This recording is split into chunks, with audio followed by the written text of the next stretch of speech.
ഇവിടെ ഓണത്തിന് മുറ്റത്ത് പൂവിടുന്ന പതിവുണ്ട്. നീ എന്ത് മന്ത്രവാദമായി കാണിക്കുന്നേ?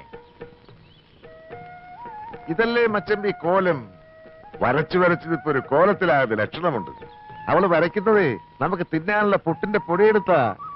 തലയ്ക്ക് അസുഖം വല്ല ആണെങ്കിലേ എല്ലാത്തിനും പൊക്കിയെടുത്ത് ഞാൻ പുറത്തെറിയും. മനുഷ്യർ തിന്നാനുള്ള സാധനം എടുത്താണ് അവിടെ മുറ്റത്ത് വരച്ചു കളിക്കുന്നത്. കേറി പൊടിയകത്ത്.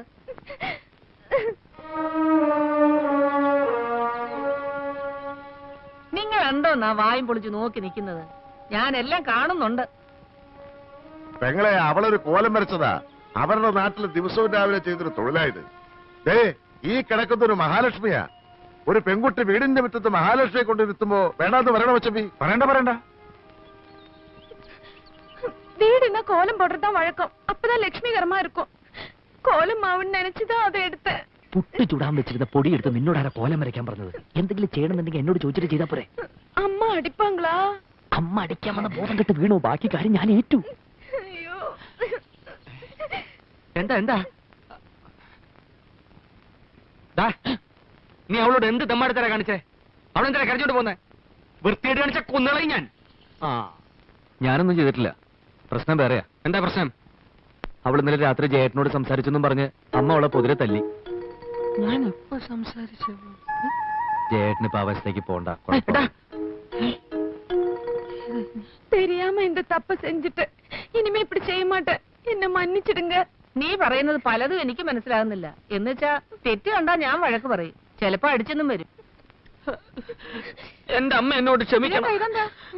ഓരോരോ പ്രായത്തിൽ ഓരോരോ തെറ്റുകൾ ഏത് മക്കളും ചെയ്യും. ഞാനങ്ങനെ അറിയാതെ വല്ല തെറ്റും ചെയ്തു പോയിട്ടുണ്ട്. അമ്മ എന്നോട് ആരായാലും ഒന്ന് പൊട്ടിച്ചിട്ടേ ഞാൻ ക്ഷമിക്കത്തുള്ളടാ. അപ്പൊ നീ ആയിരുന്നു പുട്ടിന്റെ പൊടിയെടുത്ത് അവക്ക് കൊടുത്തത് അല്ലേടാ?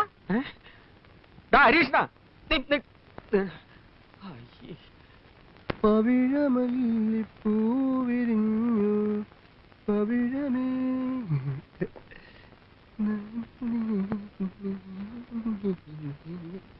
ഹായ്, ഇന്ന് നല്ല സ്റ്റൈലിലാണല്ലോ.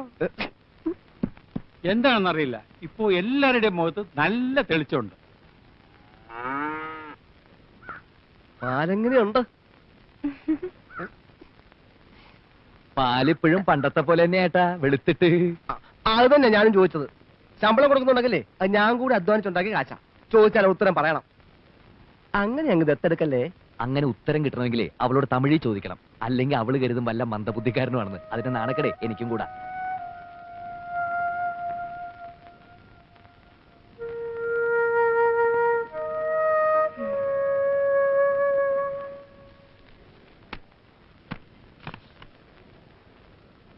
ഞാനാടോ കുട്ടൻ നായർ.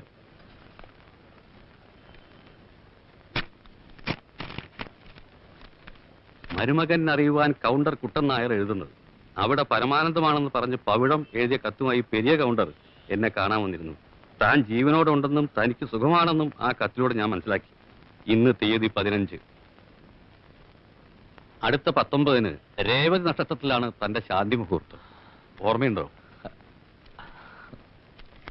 ഇന്ന് എത്ര രമ തീയതി? ഇന്ന് 19 അല്ലേ? ഇന്നെന്റെ ശാന്തി മുഹൂർത്ത. ശാന്തി മുഹൂർത്തോ? അതെന്താ സാറേ? അതൊരു ഭയങ്കര മുഹൂർത്ത.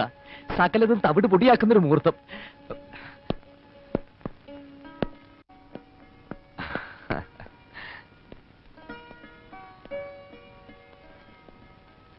പവിഴ എവിടെ അമ്മേ? അവള് ചന്തയിൽ പോയി. ഇല്ല, അവളെ കാണുന്നുമില്ല. അമ്മ എന്തോ ജോലിയിലുമാണ്. അപ്പൊ ഞാൻ കരുതി അവളെ പറഞ്ഞയച്ചിട്ടുണ്ടാവുന്നു. അങ്ങനെ ഇപ്പൊ നിങ്ങൾ എല്ലാരും കൂടെ കൂടി അവളെ എന്റെ അടുത്തൊന്ന് പറഞ്ഞയക്കണ്ട. അവളിപ്പോ എനിക്കൊരു മോളാ. അങ്ങനെ കരുതാനേ പറ്റുന്നുള്ളൂ. എന്നിട്ടും അമ്മ അവളെ ചീത്ത വിളിക്കാറുണ്ടല്ലോ, അതെന്താ? തെറ്റ് കണ്ടാ കൊല്ലും ഞാൻ.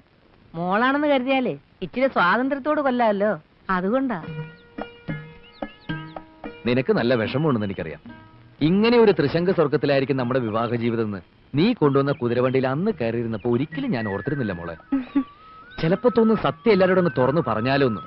പിന്നീടുണ്ടാകുന്ന ഭൂകമ്പം ഓർക്കുമ്പോ തൂങ്ങിച്ച തലനൂരെ തോന്നും.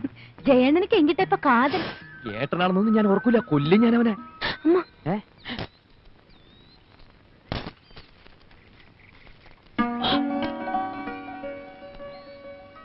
ഇന്ന് രാത്രി നീ ഇറങ്ങി വരണം. ഞാൻ തൊഴുത്തിൽ കാത്തിരിക്കും. തൊഴുത്ത്? പശു അവിടെ പശുക്കളെ ഉള്ളൂ. ഇത്തിരി മനസ്സമാനത്തോടെ പുല്ല് മിരിച്ച് നമുക്ക് കിടക്കാം. ചിരിക്കണ്ട. ഉണ്ണിയേശുവിന് പുൽത്തൊഴുത്തിൽ ജനിക്കാമെങ്കിലേ നമുക്ക് നമ്മുടെ ശാന്തി മുഹൂർത്തം അവിടെ വെച്ച് തന്നെ ആഘോഷിക്കാം. നീ വാ, ഞാൻ അതിനകത്തുണ്ടാവും.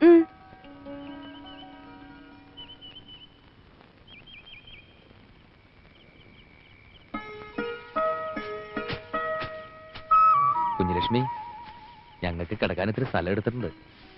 അമ്മയും മോനും കൂടി അത് ചാണകട്ട് നാറ്റിക്കരുത്. അവളെന്താ വരാത്തത്? ജയേട്ടന്റെ മുറിയിൽ ലൈറ്റ് ഉണ്ടല്ലോ ഈശ്വരാ. വരും. അണ്ണൻ, അക്ക, ചക്ക, തങ്കച്ചി, நான் உன்னை விட மாட்டேன். நீ என் புன்னகை மன்னன். വേലക്കാരിയായിരുന്നാലും നീ എൻ മോഹവല്ലി. വേലക്കാരിയായിരുന്നാലും നീ എൻ മോഹവല്ലി. വേലക്കാരിയായിരുന്നാലും നീ മോഹവല്ലി. വേലക്കാരിയായിരുന്നാലും നീ മോഹവല്ലി.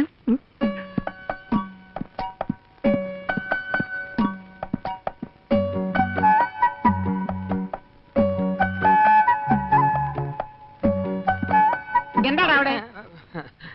ജോലി കഴിഞ്ഞെങ്കിൽ പവിഴത്തോട് ചോദിച്ചിത്തിരി തമിഴ് പഠിക്കാമെന്ന് കരുതി. ഒരു സന്ദർഭം കിട്ടുമ്പോ വെറുതെ കളയണോ? ഓടാ, സന്ദർഭം കിട്ടിയപ്പോ നേരാൻ വേണ്ടി എഴുതാനും വായിക്കാനും പഠിക്കാത്ത നീയാ ഇപ്പൊ തമിഴ് പഠിക്കുന്നത്.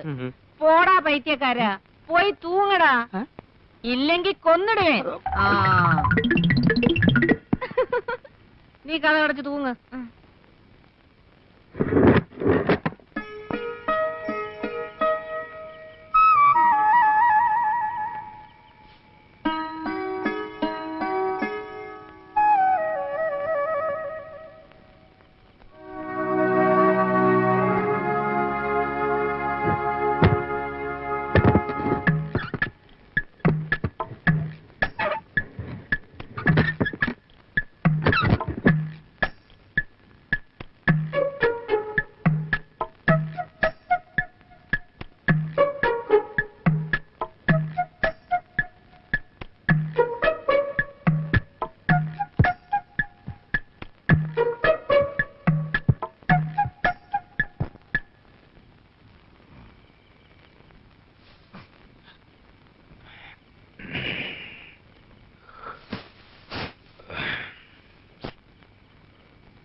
ഇവിടെ എങ്ങാണ്ടാണല്ലോ വീണത്. എല്ലാരും എന്തോന്ന് ആ തപ്പിക്കളിക്കുന്നത്? എന്റെ കയ്യിൽ നിന്നൊരു ഗുളിക താഴെ വീണു. അത് തിരയായിരുന്നു. മച്ചപ്പേക്കോട്ടാ രാത്രിയില്. ഞാനൊന്ന് ഭാര്യ വീട് വരെ. ഓ ഗോപികൃഷ്ണ, എന്തോ പറമ്പിൽ നെല്ലിക്ക എത്രണ്ട്? 3 ചാക്ക് കിട്ടുവോ? 2.5 ചാക്കേ പറിച്ചോളച്ചാ. കുറച്ചുകൂടെ പറിക്ക. എല്ലാറ്റിനും തലേ തളം വെക്കേണ്ട നേരമായി. മച്ചമ്പി,